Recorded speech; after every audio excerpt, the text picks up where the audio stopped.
Bismillahirrahmanirrahim. Assalamualaikum warahmatullahi wabarakatuh. Innal hamdalillah nahmaduhu wa nasta'inuhu wa nastaghfiruh wa na'udzu billahi min shururi anfusina wa min sayyiati a'malina. May yahdihillahu fala mudilla lahu wa may yudlil fala hadiya lahu. Asyhadu an la ilaha illallah wahdahu la syarika lahu wa asyhadu anna Muhammadan abduhu wa rasuluh. Ya ayyuhalladzina amanu taqullaha haqqa tuqatih wa la tamutunna illa wa antum muslimun. Amma ba'du, fa in asdaqal hadits kitabullah wa khairal hadi hadi Muhammadin sallallahu alaihi wasallam wa syarrul umuri muhdatsatuha fa inna kulla muhdatsatin bid'ah wa kulla bid'atin dhalalah wa kulla dhalalatin finnar. Allahumma anfa'na bima 'allamtana wa 'allimna ma yanfa'una wa zidna ilman. Ikhwani wa akhwati fillah rahimani wa rahimakumullahu jami'an. Tidak lupa selalu kita berdoa kepada Allah Subhanahu wa taala dengan seluruh nama-namanya yang husna dan sifat-sifatnya yang ulia. Semoga Allah Subhanahu wa taala memberikan kita taufik untuk dapat mengamalkan tauhid dengan sempurna, membersihkan diri kita dari kotoran-kotoran kesyirikan, bid'ah dan maksiat, yang dengannya Allah Ta'ala akan masukkan diri kita ke dalam surganya tanpa hisab dan tanpa adab. Dan kita pun berdoa kepada Allah Ta'ala, semoga Allah Subhanahu wa taala memberikan kita taufik untuk dapat mengikhlaskan setiap amalan-amalan kita. Karena suatu amalan yang tidak disertai dengan keikhlasan, maka amalan tersebut tertolak di sisi Allah Subhanahu wa taala. Tapi kita lanjutkan kajian kita membahas kitab At-Tauhid yang ditulis oleh Syekh Muhammad At-Tamimi, yang insyaallah pada pertemuan kali ini kita memasuki bab yang kedua dari 67 bab yang disusun oleh penulis Syekh Muhammad At-Tamimi dalam kitabnya itu Kitab At-Tauhid, bab yang beliau berikan judul Babu Fadli Tauhid wa ma yukaffiru minadz-dzunub. Bab tentang keutamaan tauhid, dan di antara keutamaan tauhid adalah dapat mengampuni atau dapat menghapus dosa-dosa. Adapun poin-poin yang insyaallah kita akan bahas pada bab ini, ada 3 poin pembahasan. Yang pertama adalah munasabatul hadzal bab li bab qablahu. Kita hubungan bab ini dengan bab sebelumnya yang insyaallah ana ambil dari kitab I'anatul Mustafid. Kemudian poin yang kedua adalah penjelasan judul bab, yang ini anak ambil dari kitab At-Tamhid dan juga Al-Qaulus Sadid, dan juga poin yang terakhir yaitu penjelasan dalil, yang mana dalam bab ini Syekh Muhammad At-Tamimi membawakan 5 dalil, 1 dari Al-Quran dan 4 dari hadis Rasulullah sallallahu alaihi wasallam yang menunjukkan akan keutamaan dari At-Tauhid.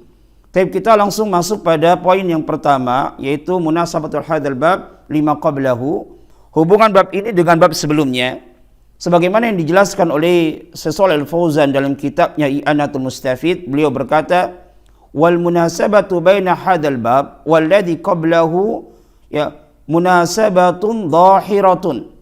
Jadi hubungan bab ini dengan bab sebelumnya ini hubungannya sangatlah nampak. Sebagaimana di awal-awal pertemuan kita, tatkala kita membahas bab yang pertama atau kisah sebelum kita masuk ke dalam bab pertama, kita menjelaskan di antara keutamaan kitab At-Tauhid yang disusun oleh Syekh Muhammad At-Tamimi, yang mana di dalam bab ini, di dalam kitab ini, beliau khusus membahas tentang tauhid uluhiyah, yaitu hak Allah yang paling agung untuk diibadahi semata, dan beliau bawakan bab demi bab dengan bab yang tartib, yang sangat urut. Bab yang pertama tentang makna dari at-tauhid dan kedudukan tauhid beliau letakkan pada bab yang pertama. Kemudian bab yang kedua beliau menjelaskan tentang keutamaan dari at-tauhid dan seterusnya. Ya, bab-bab yang beliau susun, kenapa bab yang ini kok diletakkan di pembahasan di bab yang pertama? Mengapa bab yang berbicara tentang ini kok diletakkan di bab yang sekian? Ini beliau memiliki tujuan, yang mana antara bab sebelumnya dan sesudahnya ini saling berkaitan. Oleh karena itulah di sini salah satu pensarah kitab At-Tauhid Syekh Shalih Al-Fauzan, beliau mengatakan bahwasanya hubungan bab ini dengan bab yang sebelumnya adalah munasabatun zahiratun, sangatlah sesuai, ya. Fa innahu rahimahullah taala, sesungguhnya Syekh Muhammad At-Tamimi pada bab yang pertama ini menjelaskan tentang makanatut tauhid, menjelaskan tentang kedudukan tauhid, dan beliau pun menjelaskan tentang hakikatut tauhid, menjelaskan tentang hakikat dari tauhid, menjelaskan tauhid yang dituntut oleh Allah Subhanahu wa taala, yang semua manusia harus mentauhidkan Allah Subhanahu wa taala, yakni tauhid uluhiyah. Semuanya dituntut. Tauhid rububiyah, uluhiyah, dan al-asma wa sifat, ini semuanya kita dituntut. Akan tetapi yang menjadi inti dari tiga tauhid tersebut, yang dengannya lah Allah Subhanahu wa taala mengutus para rasulnya, yang dengannya lah Allah Subhanahu wa taala menciptakan jin dan manusia, yang dengannya lah Allah Subhanahu wa taala menciptakan neraka dan surga, adalah tauhid uluhiyah. Jadi pada bab yang pertama, ya, Syekh Muhammad At-Tamimi menjelaskan tentang kedudukan tauhid berdasarkan dalil-dalil dari Al-Qur'an maupun As-Sunnah.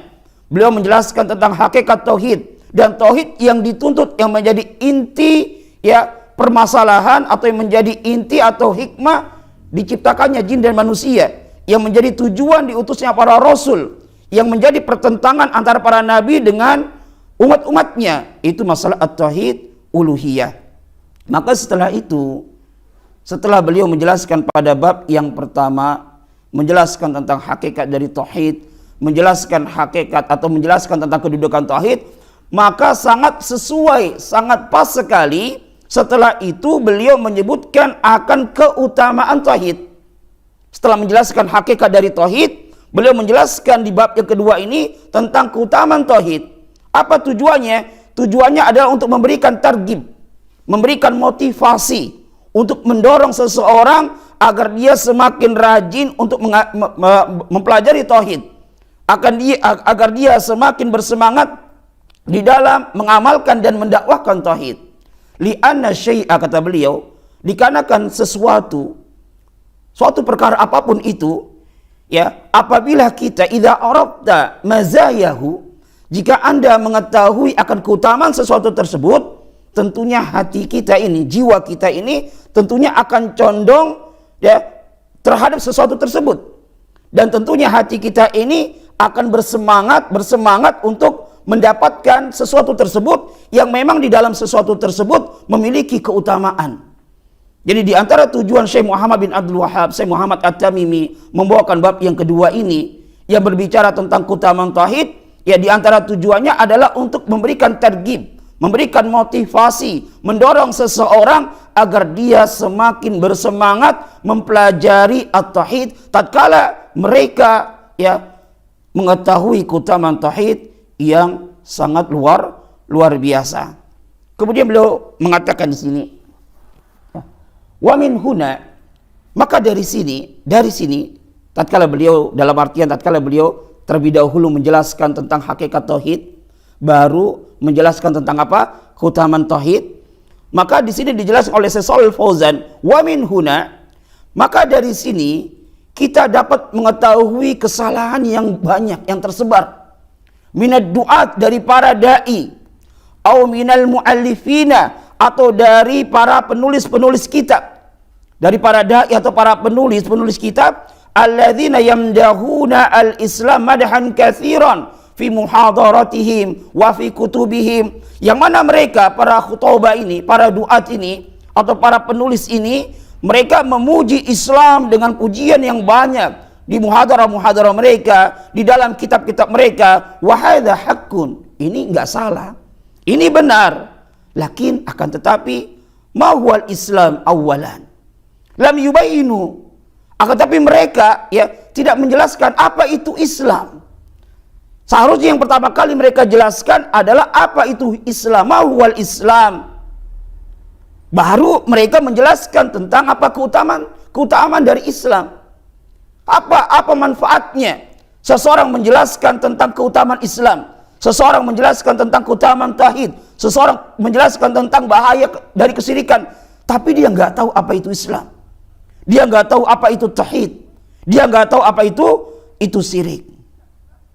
Maka kata beliau di sini dijelaskan, ya, seseorang yang dia menjelaskan tentang keutamaan dari Islam, tanpa dia menjelaskan hakikat dari Islam yang mengeluarkan dirinya dari kekufuran, tanpa menjelaskan hakikat dari Islam yang menyelamatkan dirinya dari kekufuran, menyelamatkan dirinya dari neraka dan menyebabkan dia masuk ke dalam surga, dan menjelaskan perkara-perkara yang membatalkan keislaman. Kalau tanpa dijelaskan seperti itu, maka tidak ada faedahnya kita menjelaskan tentang keutamaan-keutamaan Islam sebelum mereka mengetahui hakikat apa itu Islam.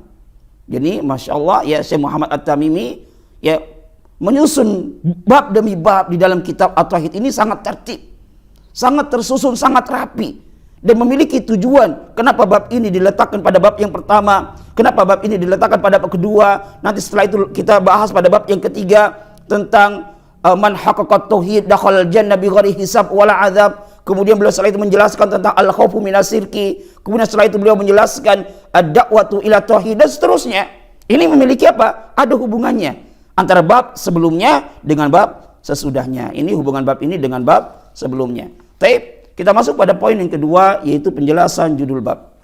Perkataan mu'alif, babu fadli tauhid wa ma yukaffiru minadz-dzunub. Bab tentang keutamaan tauhid dan apa-apa yukaffiru minadz-dzunub yang dapat menghapus dosa-dosa, menghapus dosa-dosa. Dijelaskan di sini huruf atop wa pada kalimat fadlu tauhid wa ma yukaffiru minadz-dzunub adalah min babi atfil khas 'alal am. Ini adalah bab atop khas 'alal am. Dalam artian bahwasanya fa inna maghfirata adz-dzunub wa takfiru adz-dzunub min ba'di fadailihi. Dalam artian bahwasanya pengampunan dosa, penutupan dosa-dosa, ya ini adalah merupakan min ba'di fadailihi, di antara keutamaan dari tauhid. Ya pada bab ini beliau mengatakan babu fadlu tauhid, bab tentang keutamaan tauhid. Ini umum. Keutamaan tauhid itu banyak. Kemudian beliau Syekh Muhammad At-Tamimi menyebutkan sebagian dari keutamaan tauhid yang sangat agung. Apa itu? Ya ini dapat menghapus dosa-dosa. Berkata Syekh Al-Syekh dalam kitabnya At-Tamhid, beliau berkata, hadzal bab ini yakni bab fadli tauhid wa ma yukaffiru minadz-dzunub, bab tentang keutamaan tauhid, di antaranya adalah dapat menghapus dosa-dosa. Ini mencakup 3 tauhid seluruhnya. Bab tentang keutamaan tauhid, ini tauhid yang dimaksud dalam judul bab ini mencakup semua jenis tauhid yang 3. Tauhid rububiyah, tauhid uluhiyah, dan tauhid al-asma wa sifat. Fa tauhidu bi anwa'ihi ats-tsalatsa, kata Syekh Al-Syekh dalam kitabnya At-Tamhid, maka at-tauhid bi anwa'ihi ats-tsalatsa, dengan 3 jenis macamnya, lahu fadlun 'azimun ala ahlihi. Ini memiliki keutamaan yang sangat besar bagi orang-orang yang mentauhidkan Allah Subhanahu wa taala, ya, di dalam 3 jenis tauhid tersebut. Wa min a'dhami fadlihi annahu bihi tukaffiru dzunub. Dan di antara keutamaan tauhid yang sangat agung, tauhid ini dapat menghapus atau menutup dosa-dosa. Kemudian beliau mengatakan fa tauhidu yukaffiru dzunuba jami'an. Ya sesungguhnya tauhid ini dapat menutup dosa-dosa jami'an, seluruhnya. Seluruhnya dosa-dosa yang dilakukan oleh seseorang, kalau dia bertauhid dengan tauhid yang sempurna, maka tauhid yang ada pada dirinya ini akan menutup dosa-dosa tersebut. La yukaffiru ba'da dzunub duna ba'din.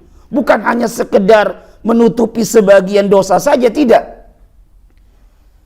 Ya, jadi makna dari perkataan penulis ini, wa ma yukaffiru minadz-dzunub, ya, yang mana keutamaan tauhid adalah dapat menutup dosa-dosa, yakni yukaffiru dzunuba jami'an, kata beliau. Kata Syekh Al-Syekh dalam kitabnya Tamhid, ya ini dapat menghapus atau menutup semua dosa-dosa. La yukaffiru ba'da dzunub duna ba'din. Tidak hanya sekedar menutup sebagian dosa.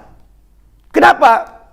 Kenapa tauhid ini bisa menutup semua dosa-dosa? Beliau menjelaskan li anna tauhida hasanatun 'azimatun.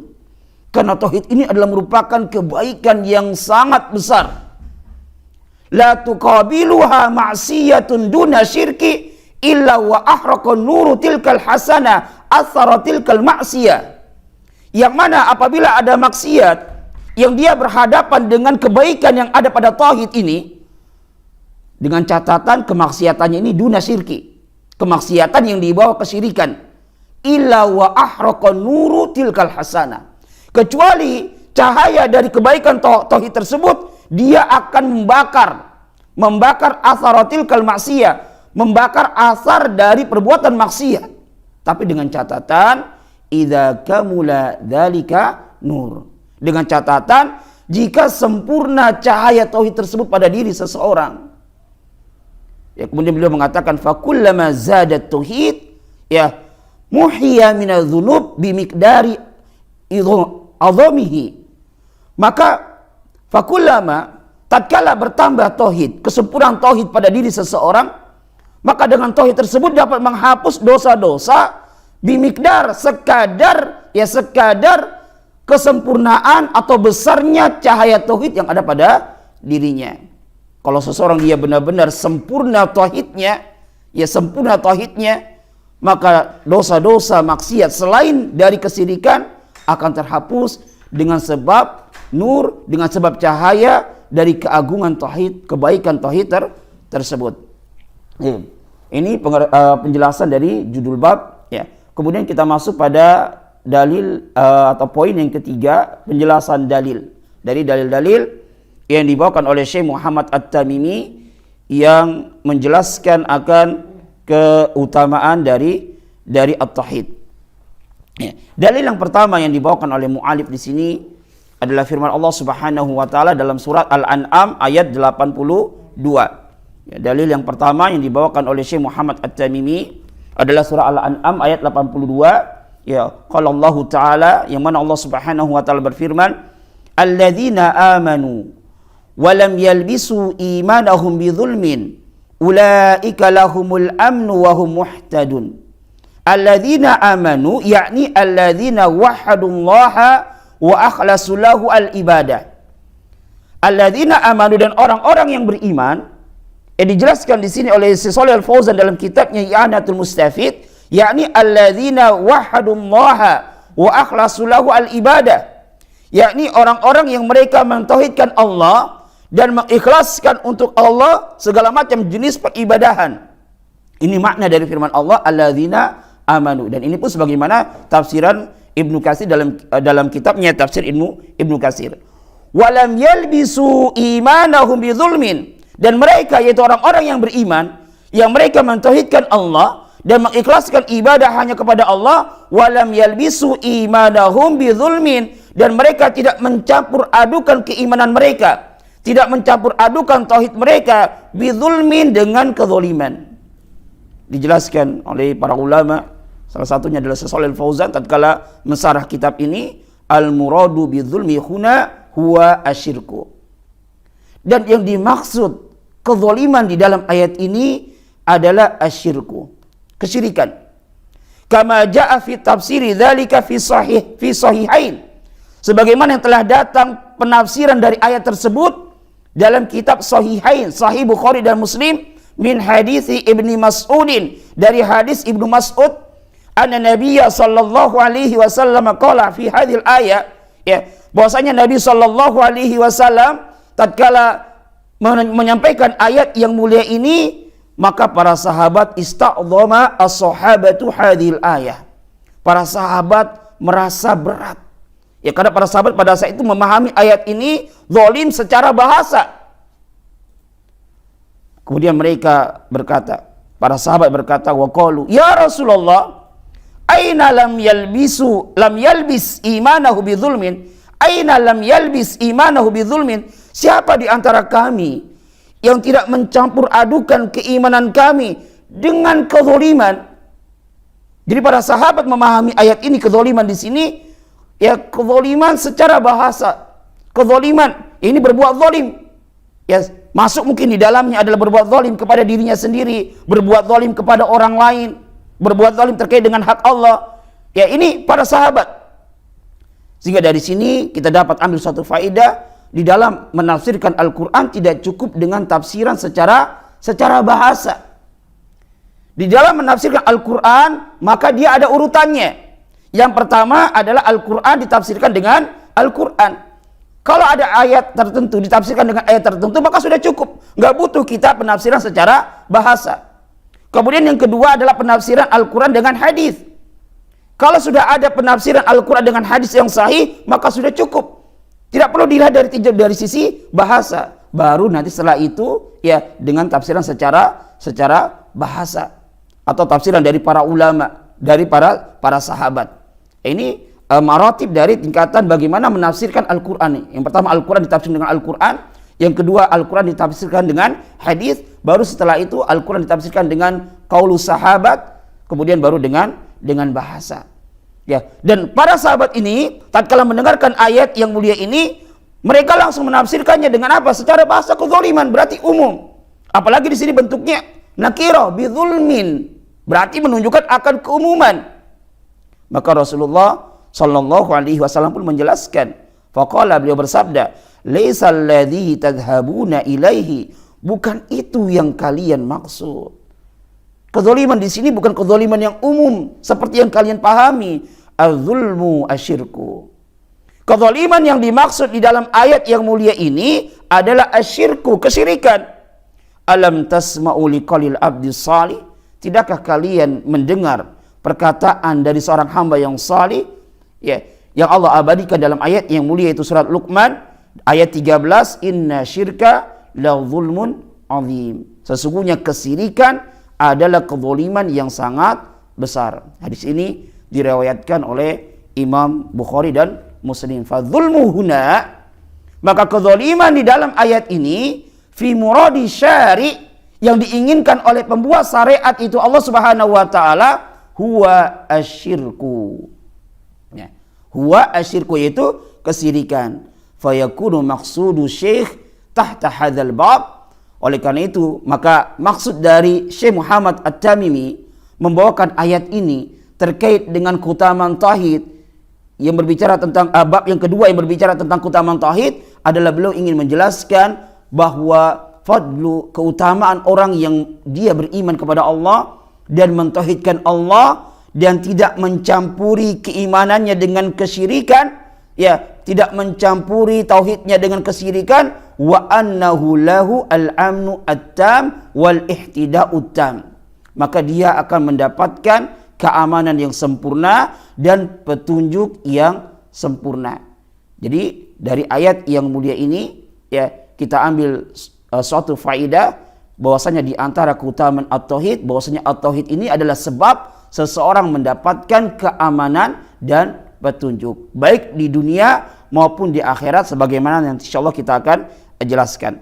Kemudian beliau berkata, Syekh Shalih Al-Fauzan menjelaskan di sini, ya, wa qad bayyana ahlul ilmi anna dzulma thalathatu anwa. Dan sungguh para ahlul ilmi, para ulama, mereka menjelaskan bahwasanya kezaliman itu ada 3 macam. Ya, kezaliman itu ada 3 macam. Al-awwal, yang pertama, wa huwa a'dhamuha. Yang pertama adalah kezaliman yang paling besar. Apa itu? Zulmu syirki. Itu kezaliman dengan berbuat kesyirikan yang terkait dengan hak Allah Subhanahu wa taala. Sebagaimana firman Allah Subhanahu wa taala, ya inna syirka la zulmun azim. Sesungguhnya kesyirikan adalah kezaliman yang paling besar. Limadza sumiya asyirka zulman? Ya, limadza sumiya asyirku zulman? Mengapa kesyirikan dinamai dengan kezaliman? Limadza sumiya asyirku zulman? Kenapa sih syirik itu dinamakan dengan kezaliman? Apa sih memang makna dari zalim? Az-zulmu fil asli, zalim maknanya secara asal adalah wada'u syai'i fi ghairi mawdi'ihi. Zalim itu maknanya adalah menempatkan sesuatu bukan pada tempatnya. Ini pengertian atau makna dari zalim. Dan kesyirikan dinamakan dengan zalim karena kesyirikan itu maknanya adalah wad'u al-ibadah fi ghairi mawdi'iha.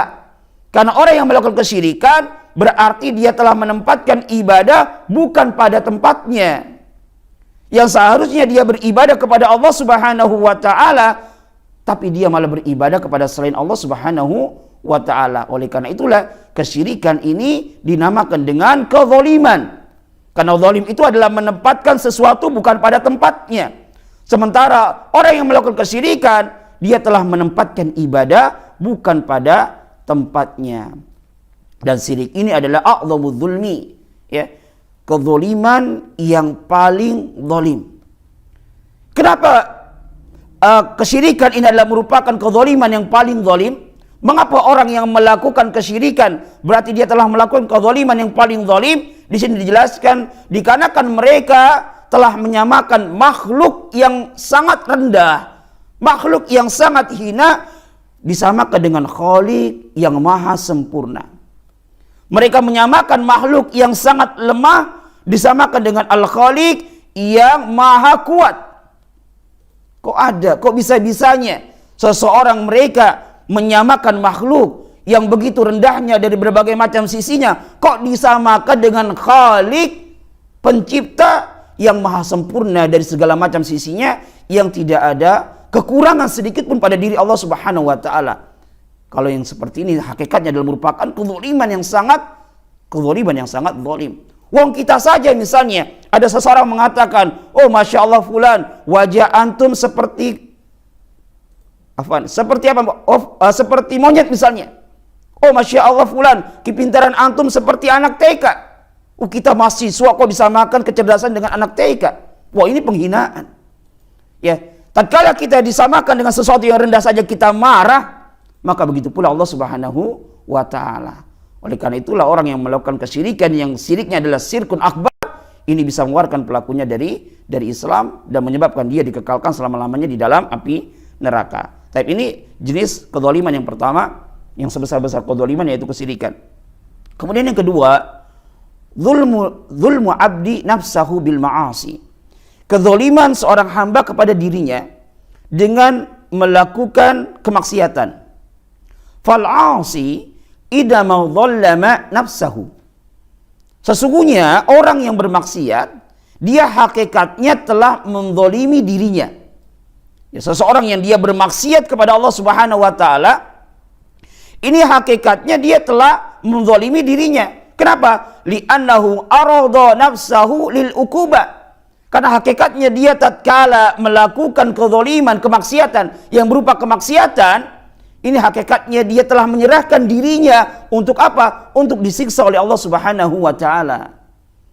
Jadi tatkala seseorang dia berbuat maksiat, walaupun mungkin secara kasat mata nggak ada kaitannya dengan orang lain, dia mabuk-mabukan misalnya, ataupun yang semisalnya dari perbuatan maksiat yang tidak ada unsur berbuat zalim kepada manusia, maka ini hakikatnya dia telah menzalimi dirinya sendiri. Kenapa? Karena orang yang dia telah melakukan kemaksiatan, maka hakikatnya dia telah menyerahkan dirinya untuk disiksa oleh Allah Subhanahu wa taala. Yang mana seharusnya wajib atas setiap kita untuk menjaga diri kita, ya, meletakkan diri kita pada tempatnya yang sesuai.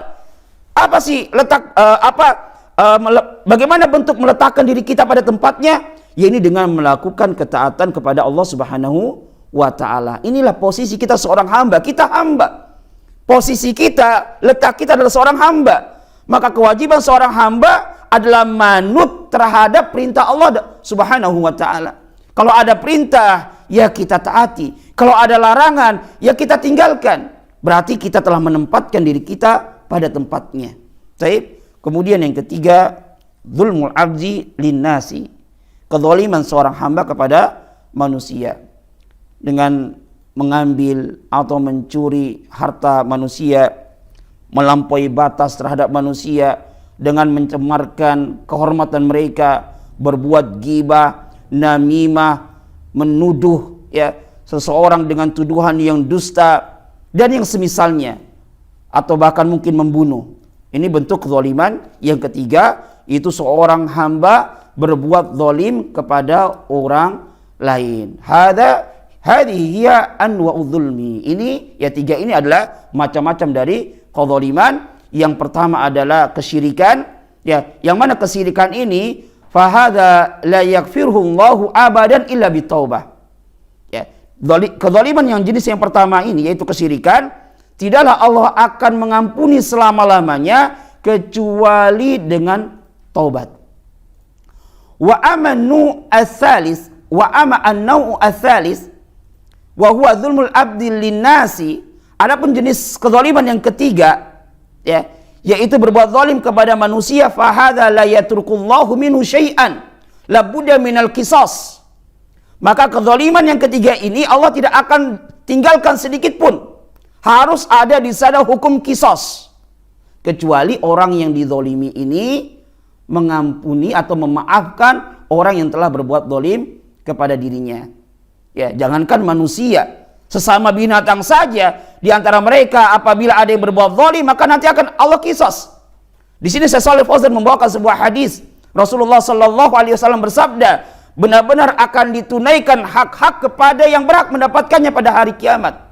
Hatta yuqada li syatil jalja minasyati korna. Sampai-sampai nanti kambing yang tidak memiliki tanduk akan menuntut peradilan di akhirat itu ada 3. Ya, mahkamah atau peradilan dawawinu salasatun. Kama yaqulu ahlul ilmi ad-dawawinu salasatun. Bahwasanya mahkamah peradilan nanti di akhirat itu ada 3 jenis. Yang pertama adalah diwanun la yaghfiruhu Allahu, yaitu peradilan terhadap suatu dosa yang pelakunya tidak bertobat, yang Allah Subhanahu wa taala tidak akan mengampuninya. Yaitu wahuwa asyirku, yaitu peradilan bagi orang-orang Allah ghafira lahu li sahibihi. Jika Allah menghendaki ghafara li sahibihi, maka Allah akan mengampuni pelakunya walaupun dia tidak bertobat. Ya, walaupun dia tidak bertobat, melakukan kemaksiatan dengan catatan di bawah kesyirikan, ini tahta masyiatillah, di bawah kehendak Allah. Insya Allah, jika Allah menghendaki ghafara li sahibihi, maka Allah mengampuni pelakunya. Wa insya'a, tapi apabila Allah menghendaki, Allah tidak akan ampuni, tapi Allah Subhanahu wa taala adzabahu, Allah menyiksa terlebih dahulu. Ini peradilan terhadap orang-orang yang berbuat maksiat, ya, duna syirki, di bawah kesyirikan. Kemudian di sini ada suatu faedah yang disampaikan oleh Syekh Shalih Al-Fauzan, kalau tidak salah Syekh Shalih Al-Fauzan, atau di dalam I'anatul Mustafid Syekh Halusi, nanti bisa dilihat. Jadi ana mengambil syarah ini kebanyakan dari I'anatul Mustafid dan dari kitab At-Tamhid dan juga Al-Qaulul Mufid. Ini tiga syarah yang ana banyak mengambil penjelasan dari kitab tersebut. Ya, jadi dari apa yang ana jelaskan, seandainya tidak ana sebutkan dari mananya, berarti nanti di antara ketiga syarah tersebut. Kalau enggak I'anatul Mustafid, kalau enggak At-Tamhid, kalau enggak Al-Qaulul Mufid. Ya. Di sini dijelaskan waja'a adh-dhulmu fil ayah munakkiran fi siyaqin nafi. Kezaliman di dalam ayat ini, surah Al-An'am ayat 42 ini, bentuknya nakira fi siyaqin nafi, dalam konteks kalimat penafian. Ya. Walam yalbisu imanahum bidzulmin. Nakira dalam konteks penafian ini yufidul umum, secara asal menunjukkan akan keumuman. Lakin kata beliau, lakin al-muradu bil umumi huna al-umumu alladhi yuradu bihi al-khusus. Tapi yang diinginkan dari keumuman di dalam ayat ini adalah yang dimaksud adalah keumuman yuradu bihi al-khusus, yang dengannya khusus, keumuman tapi bersifat khusus. Maknanya apa? Anna lafdhahu amun walakin yuradu bihil al-khusus. Lafadznya memang umum, tapi yang diinginkan di dalam kalimat zalim di sini adalah khusus, yaitu adalah kesyirikan. Ya, wa huwa khususu ahadi anwa'i dzulmi. Dan ini adalah maksudnya adalah khusus salah satu dari 3 jenis kesyirikan, kezaliman, yaitu syirik. Tadi sudah kita jelaskan. Ya, kita sudah jelaskan bahwasanya zalim itu ada 3. Ya, yaitu zalim dengan berbuat kesyirikan terkait dengan hak Allah, zalim dengan menzalimi diri sendiri dengan berbuat maksiat, kemudian berbuat zalim kepada orang lain. Kalau kita lihat dari konteks kalimat ayat ini, bizulmin ini nakira. Dia menunjukkan umum, tapi keumuman yang di sini ya diinginkan oleh pembuat syariat adalah keumuman yang khusus. Dalam artian zalim di sini adalah yang dimaksud adalah kesyirikan. Sehingga keumuman yang diinginkan di sini adalah keumuman fi anwa'i sirki. Ya, zalim ditafsirkan oleh Rasulullah adalah sirki. Sehingga mana dari ayat ini alladzina amanu wa lam yalbisu imanahum bisyirkin. Ya, bisyirkin ini adalah nakirah. Fi siyaqin nafi. Berarti menunjukkan keumuman di sini bukan keumuman zalimnya, bukan. Ya, jadi keumuman di dalam ayat ini bukan keumuman dari macam-macam kezaliman, bukan. Karena Rasulullah menafsirkan di dalam ayat ini kezaliman adalah kesyirikan. Berarti umum yang diinginkan khusus di sini. Dari 3 jenis zalim yang diinginkan di sini adalah kesyirikan. Sehingga keumuman dalam ayat ini adalah keumuman fi anwa'is syirki. Ya, keumuman di dalam jenis-jenis kesyirikan. La fi anwa'iz zulmi kulliha. Bukan keumuman ya macam-macam kezaliman. Ya, sehingga fayakunu ma'nal ayat, sehingga makna dari ayat ini alladzina amanu wa lam yalbisu imanu bidzulmin, yakni lam yalbisu tauhidahum binau'in min anwa'is syirki. Ini mereka tidak mencampur adukan keimanan mereka, maknanya adalah dengan kezaliman, maknanya adalah mereka tidak mencampur adukan tauhid mereka binau'in min anwa'is syirki, dengan berbagai macam jenis kesyirikan. Kemudian Allah Subhanahu wa taala berfirman tatkala menjelaskan orang-orang yang beriman, orang-orang yang mentauhidkan Allah, walam yalbisu imanahum bidzulmin, yang mereka tidak mencampur adukan keimanan mereka dengan kezaliman, ulaika lahumul amnu, maka mereka adalah orang-orang yang mendapatkan keamanan. Di sini dijelaskan hal muradu bihi al-amnu al-mutlaq, yakni annahum la yu'adzabuna abadan, au al-muradu mutlaq al-muradu mutlaqul amni, ay annahum in udhibu fala budda ayadkhulul jannah. Ada satu pertanyaan di sini disampaikan oleh pesara, ya. Hal muradu bihi, apakah yang dimaksud dari keamanan di sini adalah keamanan yang mutlak?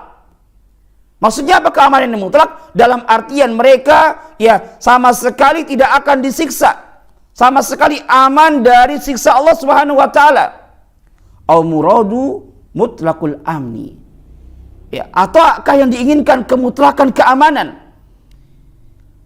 Yakni dalam artian bahwasanya mereka seandainya mereka disiksa in udhibu fala budda ayadkhulu al jannah, maka mereka tetap akan masuk ke dalam surga.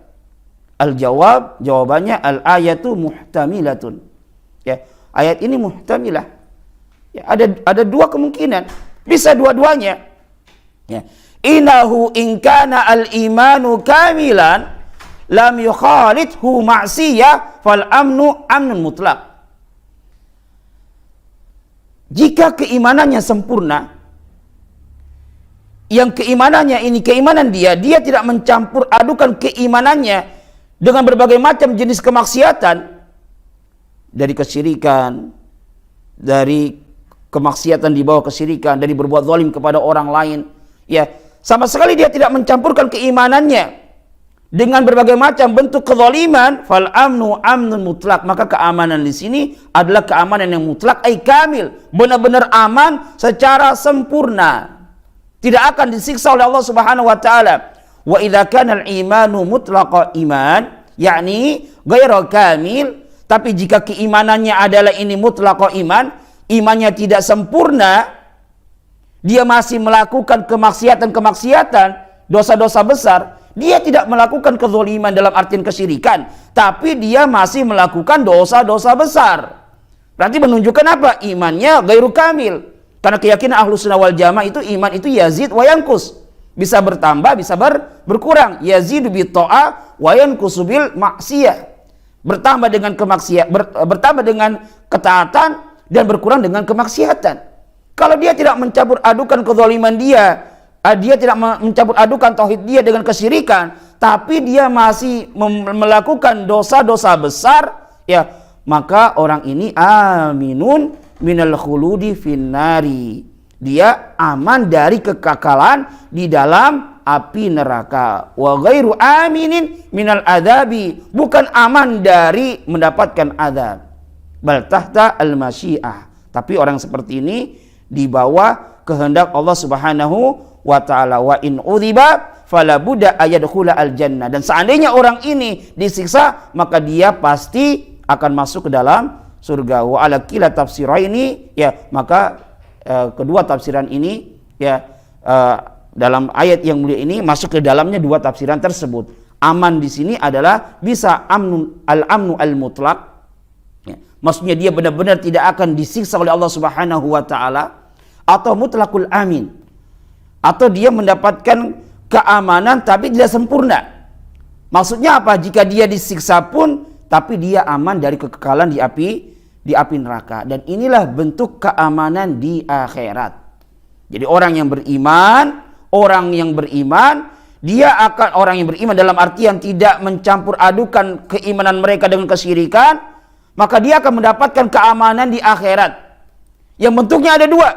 Ya, ima dia aman sama sekali, tidak akan disiksa oleh Allah Subhanahu wa taala dengan keamanan yang kamil, atau seandainya dia masih membawa dosa-dosa besar, maka dia keamanannya nakis. Ya, seandainya dia disiksa terlebih dahulu, kalau Allah tidak mengampuninya, maka dia aman dari kekekalan di dalam api neraka. Ini bentuk keamanan di akhirat. Wa amma al-amnu fid dunya.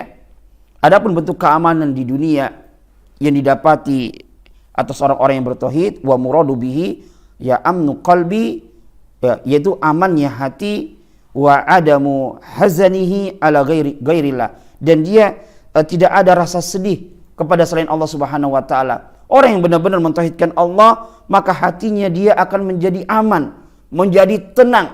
Semuanya dia sandarkan kepada Allah Subhanahu wa taala. Ini bentuk keamanan di dunia. Nanti intinya orang yang bertauhid dia akan mendapatkan keamanan dan petunjuk. Keamanan itu bisa keamanan di dunia, bisa keamanan di akhirat. Keamanan di dunia, orang yang bertauhid dia akan diberikan rasa aman dalam hatinya, diberikan tumaninah, ketenangan. Tatkala mendapatkan musibah, dia langsung sandarkan kepada Allah. Oh, ini adalah ujian dari Allah Subhanahu wa taala, yang hakikatnya adalah merupakan sebab Allah Subhanahu wa taala mengampuni dosa-dosa saya. Maka dia merasa tenang. Ya, kemudian keamanan di akhirat maksudnya adalah aman dari siksa sama sekali, atau aman dari kekekalan di dalam api neraka. Wahum muhtadun, ya, ulaika lahumul amnu wahum muhtadun, dan mereka adalah orang-orang yang mendapatkan petunjuk, ay fid dunya wal akhirah, baik petunjuk di dunia maupun di akhirat. Fid dunya ila syar'illahi bil ilmi an-nafi wal amali salih. Adapun di dunia, petunjuk di dunia, ya, dia akan ditunjuki kepada syariat Allah dengan diberikan ilmu yang bermanfaat dan amal yang salih. Ya, fal ihtida'u bil ilmi nafi hidayatu irsyad. Maka tatkala seseorang dia diberikan ilmu yang bermanfaat, berarti dia telah diberikan hidayah irsyad. Sebagaimana nanti insyaallah akan ada pembahasan masalah hidayah. Ya, wal ihtida'u bil amali salih, dan tatkala seseorang itu diberikan hidayah, petunjuk oleh Allah untuk mengamalkan, ya, ilmu yang dia miliki dengan amal yang salih, ini adalah hidayah taufik. Dia diberikan petunjuk, baik petunjuk irsyad, ya, diberikan kemudahan untuk menuntut ilmu, ataupun petunjuk yang berupa petunjuk hidayah taufik, yaitu ditunjuki oleh Allah Subhanahu wa taala agar dimudahkan untuk beramal saleh. Ya, ini bentuk petunjuk di dunia berupa ilmu yang bermanfaat. Allah mudahkan bagi dia, orang-orang yang benar-benar ikhlas di dalam memahami tauhidullah, maka Allah akan berikan petunjuk untuk memahami ilmu tentang Allah, bahkan ilmu-ilmu tentang selain itu. Ya, kalau seseorang dia mengilmui akan ilmu yang paling agung ini, maka akan mudah bagi dia untuk mengilmui ilmu-ilmu yang lainnya. Dan sebaliknya, kalau seseorang dia jahil terhadap Allah, jahil terhadap hak Allah, jahil terhadap nama-nama dan sifat Allah, maka dia pun akan jahil kepada yang lainnya. Bahkan dia akan jahil terhadap dirinya sendiri. Sebagaimana nanti akan dibahas di dalam kitab terkait masalah akidah al-wasithiyah, atau terkait dengan tauhid al-asma wa sifat. Di antara, ya, kedudukan, keutamaan mempelajari tauhid al-asma wa sifat. Karena seorang yang dia mengenal Allah, maka akan mudah bagi dia untuk mengenal yang lainnya. Dan sebaliknya, kalau orang nggak kenal Allah, maka dia tidak akan mengenal yang lainnya. Bahkan dia tidak akan mengenal dirinya sendiri. Kemudian wahum muhtaduna fil akhirah ilal jannah. Dan mereka akan mendapatkan petunjuk di akhirat. Apa? Allah berikan petunjuk untuk menuju surga. Berarti orang yang bertauhid dia akan mendapatkan petunjuk baik di dunia maupun di akhirat. Bagaimana bentuk petunjuk di dunia? Petunjuk di dunia, Allah akan berikan dia ilmu yang bermanfaat dan amal yang saleh. Bagaimana bentuk petunjuk di akhirat? Bentuk petunjuk di akhirat, Allah akan mudahkan bagi dia, Allah akan bimbing dia untuk menuju surganya Allah Subhanahu wa taala Di sini pensarah berdalil dengan firman Allah Subhanahu wa taala tentang ashabil jahim, tentang penduduk surga. Yang mana Allah tentang penduduk neraka. Ya, tentang penduduk neraka Allah berfirman tentang mereka, "Uhsurul ladzina zalamu wa azwajahum wa ma kanu ya'buduna min dunillahi fahduhum ila siratil jahim." Uhsurul ladzina zalamu, kumpulkanlah orang-orang yang berbuat zalim. Masuk di dalamnya adalah kesyirikan. Wa azwajahum, dan kumpulkanlah mereka, ya, orang-orang yang berbuat zalim dan teman-teman sejawat mereka. Wa ma kanu ya'buduna, dan apa-apa yang mereka sembah dari selain Allah, min dunillah, kumpulkanlah mereka. Fahduhum ila siratil jahim, tunjukkanlah mereka kepada jalan menuju neraka jahim. Ya, maka di sini dijelaskan fahadhihi hidayatul akhirah wa hiya lilladzina zalamu ila siratil jahim. Ini adalah bentuk petunjuk di akhirat. Ya, ini bagi orang-orang yang berbuat zalim, mereka akan diberikan petunjuk untuk apa? Menuju siratil jahim, jalan yang menuju neraka jahanam.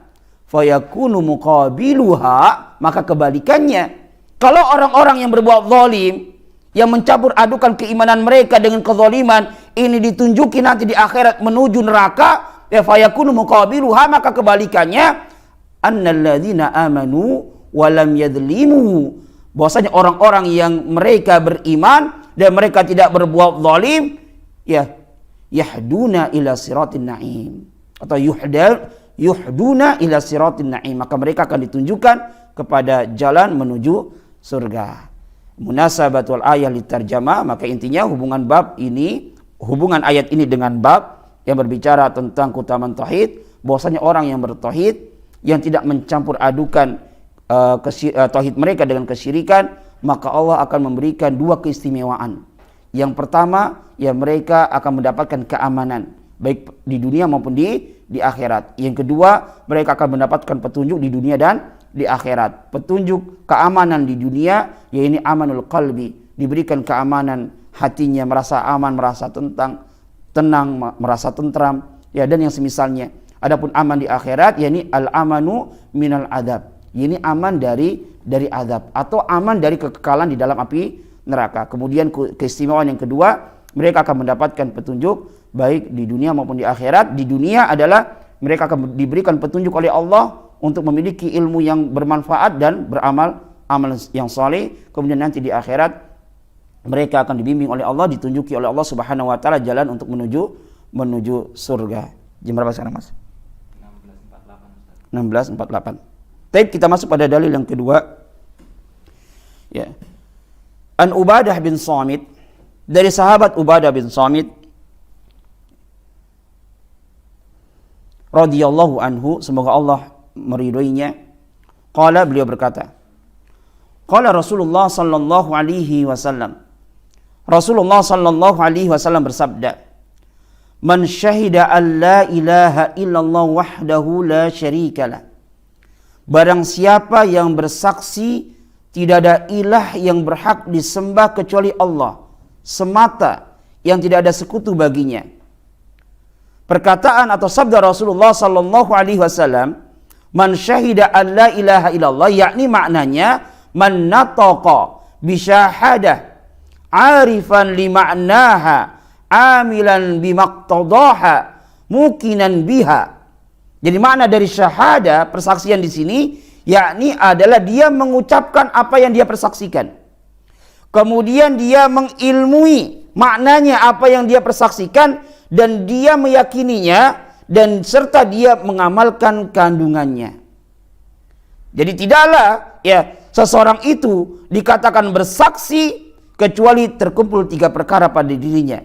Sebagaimana yang dijelaskan di sini, hadza huwa makna syahida alla ilaha illallah la budda ayatawaffara. Ini adalah makna dari persaksian akan la ilaha illallah, yang di dalamnya harus terkumpul 3 perkara. Yang pertama adalah an-nutqu biha, mengucapkannya.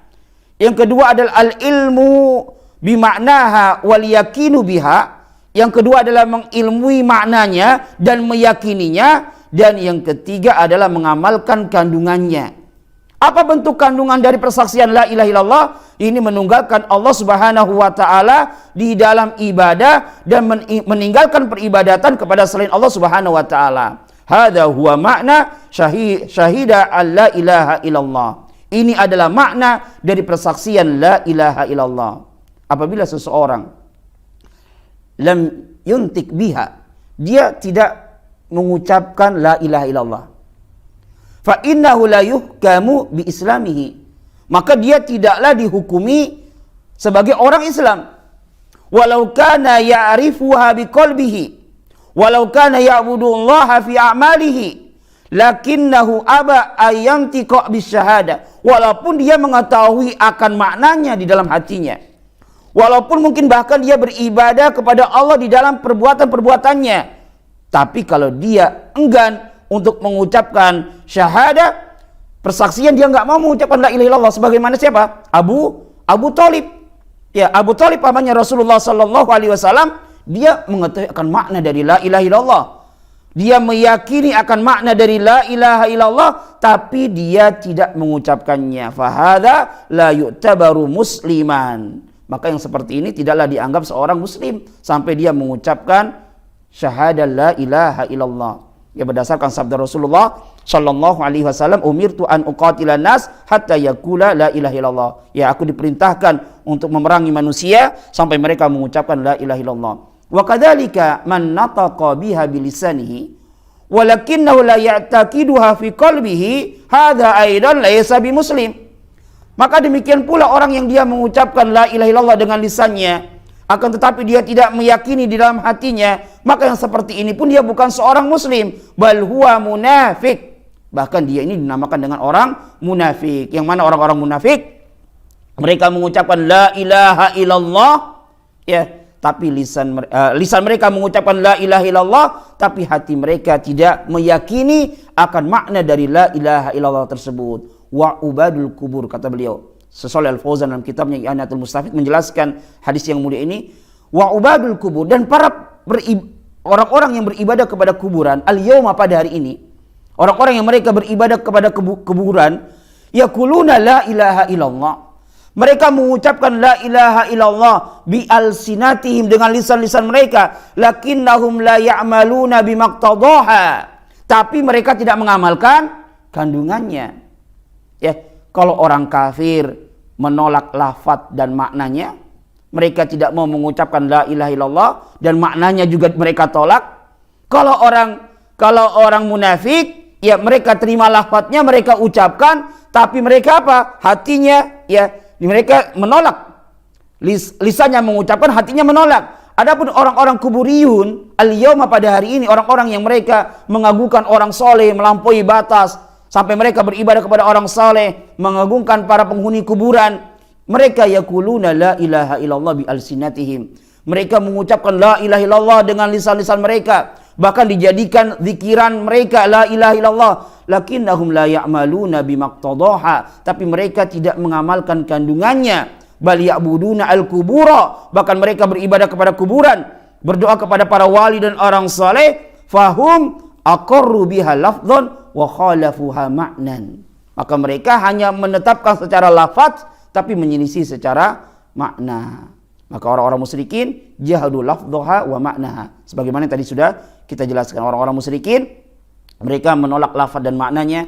Orang-orang kuburiyun mereka menetapkan lafaznya tapi menolak maknanya. Ya, hum sawaun la farqa bainahum abadan. Mereka sama saja, tidak ada bedanya di antara mereka selama-lamanya. Begitu pula dengan orang-orang munafik yang mereka mengucapkan, akan tetapi ya hati mereka tidak mengimaninya. Kemudian sabda Rasulullah sallallahu alaihi wasallam, wahdahu la syarikalah, ini kalimatani ji'a bihima litakid. Dua kalimat yang didatangkan untuk memberikan penegasan. Ya, wahdahu, kalimat wahdahu ini ta'kidun lil isbat. Ini memberikan penekanan pada isbat, penetapan. La syarikalah, kemudian sabda Rasulullah la syarikalah, tidak sekutu baginya.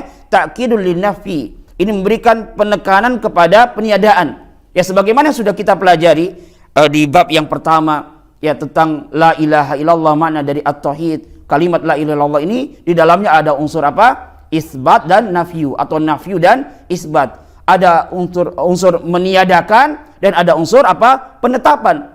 Kalimat wahdahu la syarikalah ini kalimatani, dua kalimat yang didatangi untuk memberikan takkid penegas bihima, dari dua unsur tersebut. La ilaha ini apa? La ilaha adalah nafyun. Ini ditakkid pada kalimat la syarikalah. Ilallah ini isbat, ditakkid dengan wahdahu. Fahuma kalimatani muakkidatani la ilaha illallah.